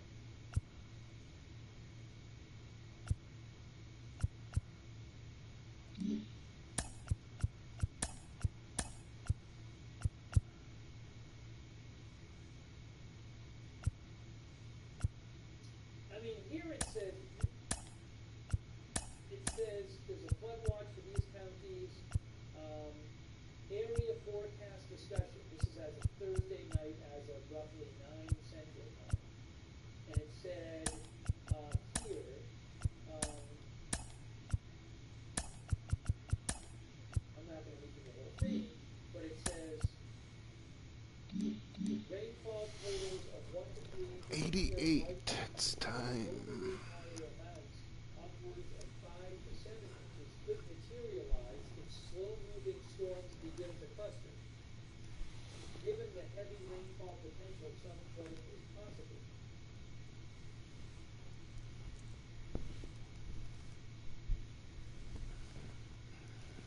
The highest rainfall amounts could shift depending on where the storms aggregate. Now, what is it? What was the next one after this? This is about 1 in the morning local time. Around 1 in the morning local time, they said isolated instances of flash flooding is possible tonight. Locally heavy rainfall is possible from scattered to widespread showers through tonight. The greatest potential is along Highway 94 to southern areas of Hill Country. Okay. So this is the forecast from. God! Big dog's gotta eat. Bang! God! That ball was crushed. And that one becomes property of the beast. Adios, pelota. Goodbye, home run. Swung on, and there it goes. It is high. It is far. It is gone. Swinging a deep drive. This one's got a chance. Way back there, and boom goes the dynamite.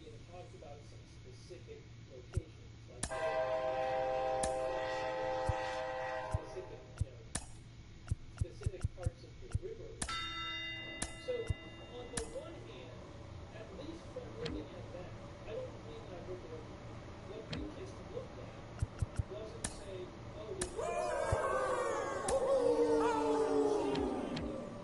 the stuff we looked at said that isolated places could get 7 inches, which is a lot of rain for that area. So, again, I don't know. I have no idea what is the expectation, what is the best practice, how are cities and towns supposed to assess in a certain forecast? Do you plan for the highest forecast number, or do you plan for even a higher amount than the highest forecast number? I don't know. So, but at least we got to look at a couple of the forecasts from Thursday night. But again, I'm not going to start laying blame on something that I don't want to hear. But we can now go and look at it yourself and see if it's anything else or what the forecast there. There we go. Which one are we going to do now? 88, 91. I'm going to go with the best hitter. And we got to do our special caps. New Era Stars and Stripes. And different jersey, red. Red.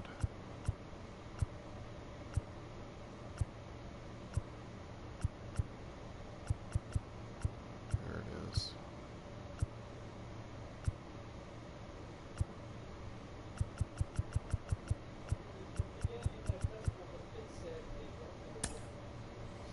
Two hours in. We're 3-1. I can't believe it. How the heck did it take 2 hours to get to that point?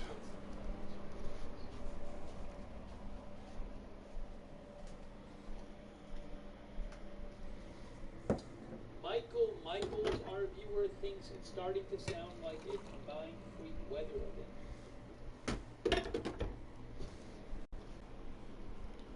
Paul says 7 is a kind but not uncommon.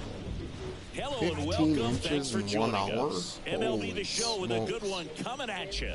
It's the Boston Red Sox going up against the Oakland Athletics. With Chris Singleton, I'm John Shambi. We're in store for a major league debut in this one, Singy. It remains to be seen what kind of career he'll have, but here's step one, and there's a lot of hope and optimism around him.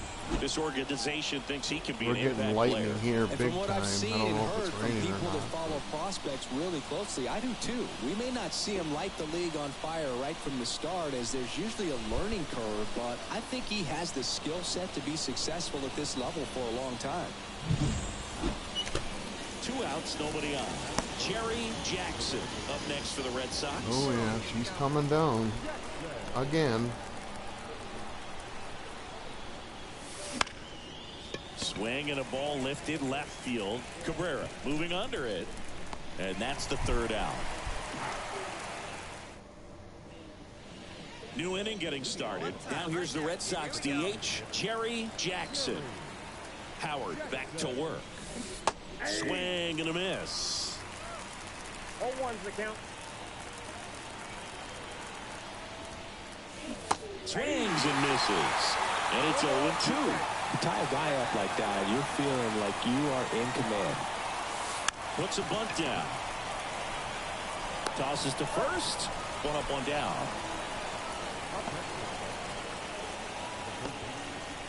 4th of July in central Minnesota is getting rained on. I can't believe it.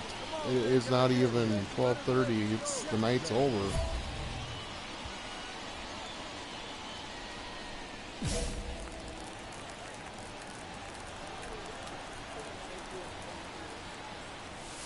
First pitch, and that's in for a strike. Not sure if he was expecting for the pitcher to come right at him, but he got a nice cookie there and just watched it the entire way. Next offering is in for a strike. Love how vocal the umpire is today. No doubt in the hitter's mind, catcher's mind, and even the pitcher's mind as to the conviction in the call.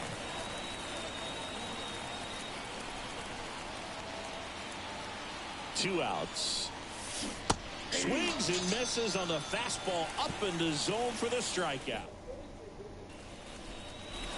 And now the DH, Jerry Jackson. 0 for 3. A fly out, a ground out, and a strikeout. And takes low for ball 1. If you're a base runner, you've got to stay dialed in here. Look for anything in the dirt. Try your best to get into scoring position. And a sac bunt here. Nimala sends it across to first. Out on the sac bunt. No, just doing his part right there, trying to move that runner into scoring position. It's always nice to grab the opener of a series. You come into a new ballpark and just sometimes things aren't as comfortable as what you've been used to. The mound doesn't look straight. The background isn't Lost what my you hitting want, streak because I sacrificed, but we ended up winning. That's important. Excellent job. Home run from Devers, Hank Davis, O'Neill Cruz homered. They had a few changes in the roster since last year. This is opening week.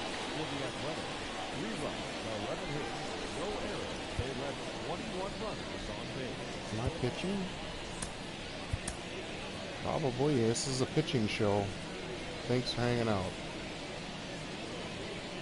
Really lightning out there now.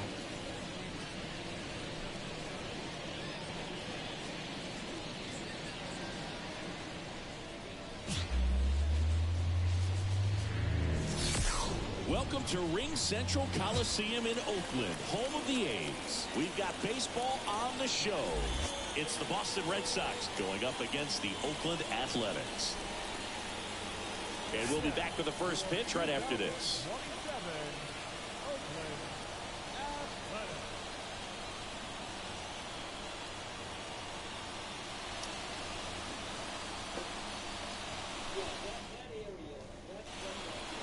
And now Jerry Jackson.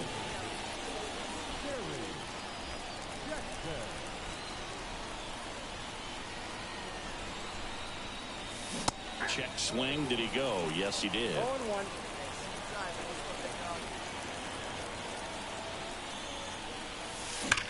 Hit on the ground, might be No 2. way. Fires to second for 1.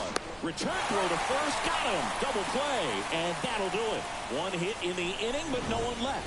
And the A's will get their first opportunity. Striding to the plate now for Oakland, Yanni Hernandez. There's a strike. Jackson, multi-time All-Star. He throws a cutter, a changeup, a slider, a four-seamer, and occasionally mixes in the slur.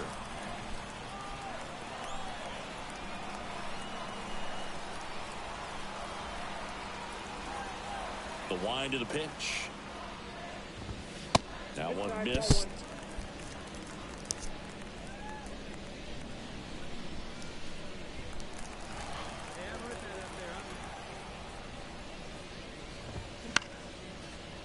One, two.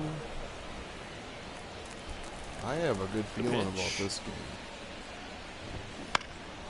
Out to center. Makes the grab, one down. 4th of July. Next is the designated July hitter, 5th. Jacob Wilson. Made it. Collected 3 hits in the loss yesterday. Ball. And first Jacob offering is Wilson, what a fouled off. surprise he's been. I guess it's not a surprise. One down, base is empty. He's turned up. And it's Strike fouled two. away.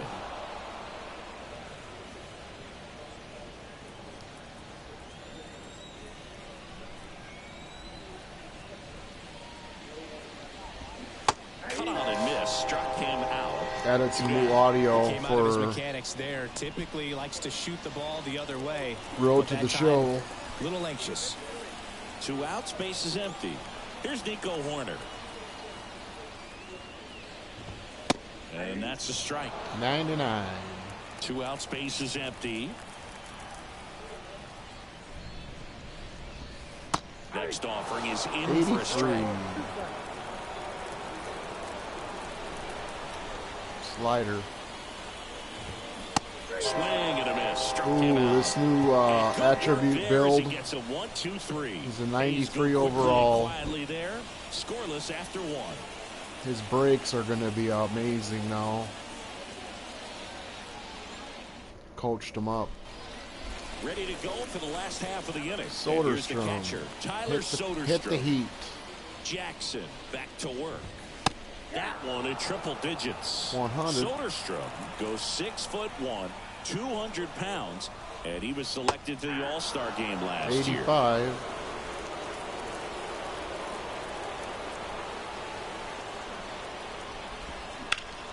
Gets a piece, 91. and it stays 0-2. Inside circle Velocity change. pretty good on that slider. So far, moving the ball around nicely. Swing and a miss, and he struck him out.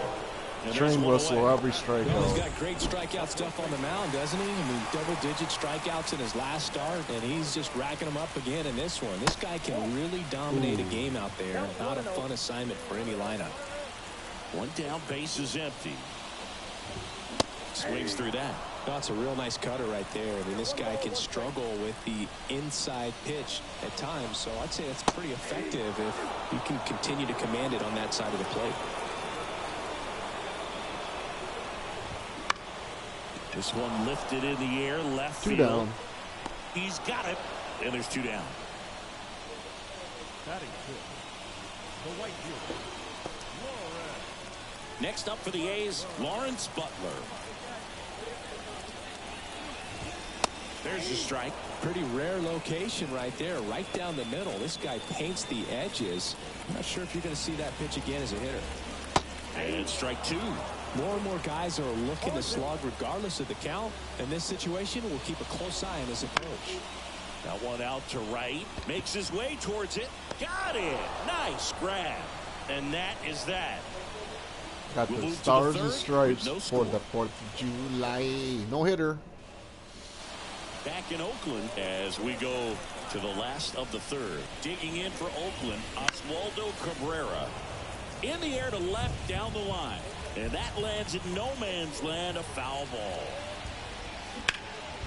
No. Hit hard, shoot the extra bases.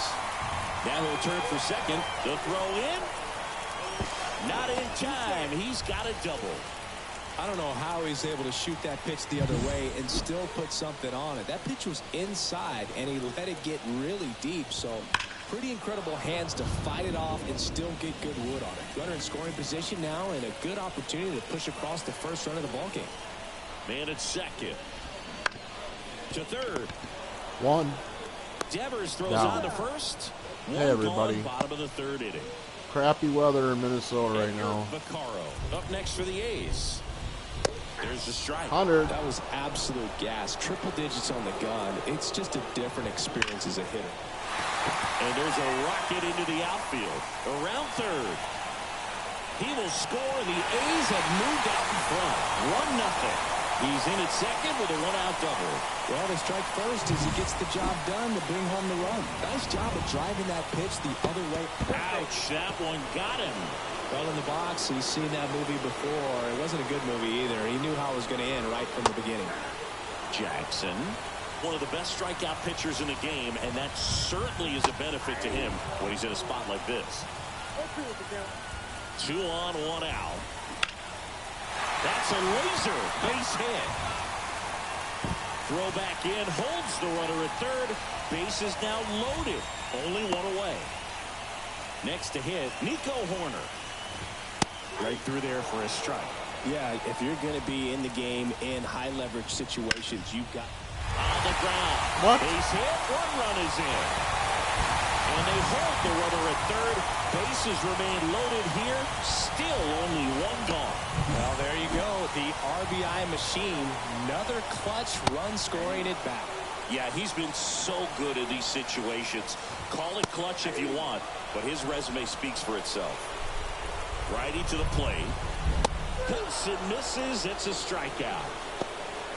Well, that at bat seemed to be over as soon as it started. 3-pitch strikeout. You've got to be better at the plate right there. At least to foul something off, extend that at bat. Kyle Manzardo up next for the A's. Ripped into left for a base hit. 1 runs in. The throw home. Save. It's 4-0. First pitch swinging, went up there with the plan to be aggressive. Anytime you rip a line drive the other way, you feel really good about what you did at the plate. You trusted your hands, you let the ball travel, and you took the barrel straight to it. That's great work right there. 2 on, 2 outs. Foul ball still 0-2.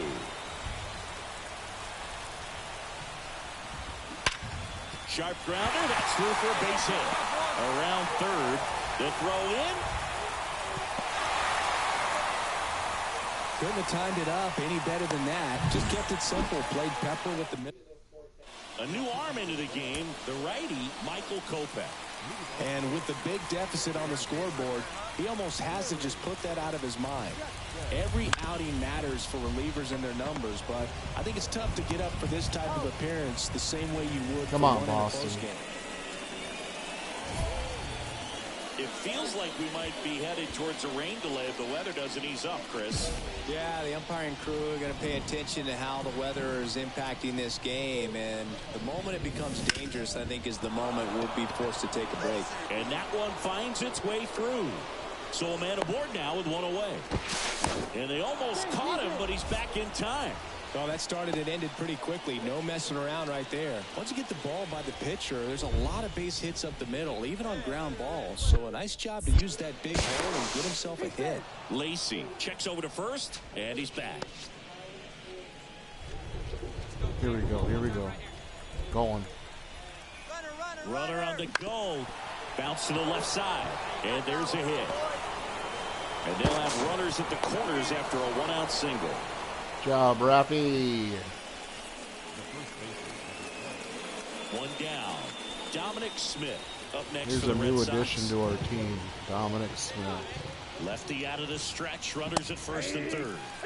Swing and a miss. And that is strike 2.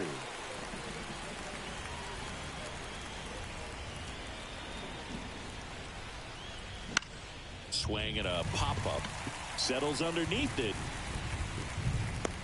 2 down. Going to have a little more discipline in future at bats. That pitch looked good, but you can't hit it. It was just too high in the zone. You usually see a swing and miss or weak contact in the My infield. goodness. Couldn't catch up to the heater. Ace so Lacy. another good inning for. I don't think he's that good.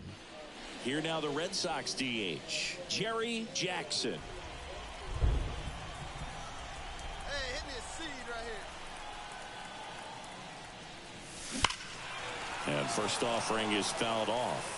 You know, these Red Sox looking to string together better at bats when they have runners on, but it just hasn't happened for them yet. They've had their chances with runners in scoring position, but nobody's been able to deliver a big hit in those situations. Lifted in the air, right center field. Butler makes the grab. Runner tags at second. Oh, the throw is over his head. Sacrifice. Get a run in at least. Jackson overcame a forgettable pitching performance by coming up big at the end to lift them to a walk-off win. Rough all the way around, Boog. Not many silver linings for him here. Just got to flush this one and hope for better the next time 5 earned runs, 4 Ks, 6 hits, no walks.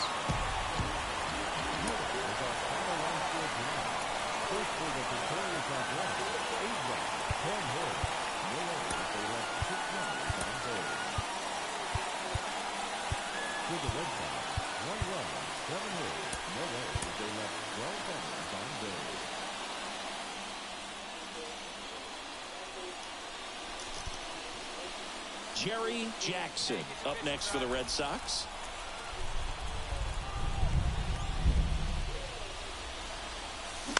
To the right side, Horner. And that'll do it. Red Sox go down quietly. And now the Athletics offense gets its first shot here. No score. You're watching Major League Baseball. All right.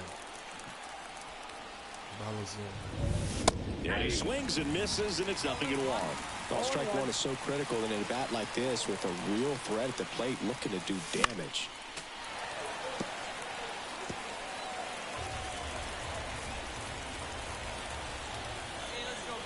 Kicks and deals. Cuts on it and misses. That's a strikeout. That ends the inning, and they limit the damage.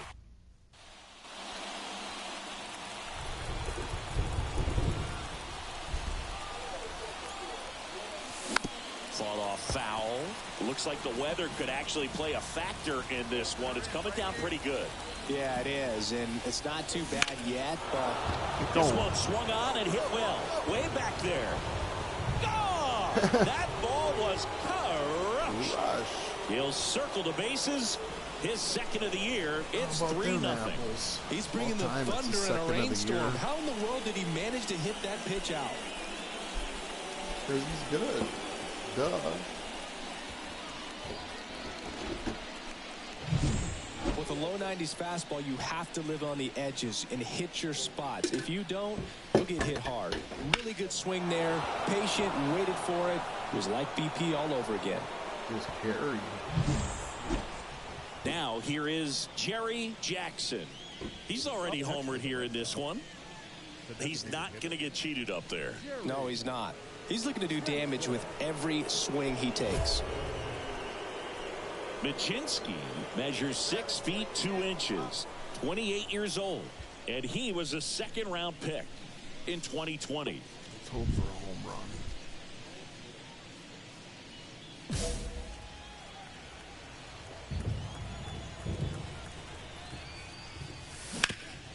Up the middle. What a stop. Fires to first, and he gets him. Nicely done. Well, you can see right there. Well, the goal when you go on the road is to at least play 500 ball. Well, they've been winning series. They win this one here. And you got yourself a little bit of breathing room, but you want to keep the same mindset. Let's go to the next place, and let's take that series again. And this is just getting started, so I'm going to start that up here. It's been 2 hours, 22 minutes.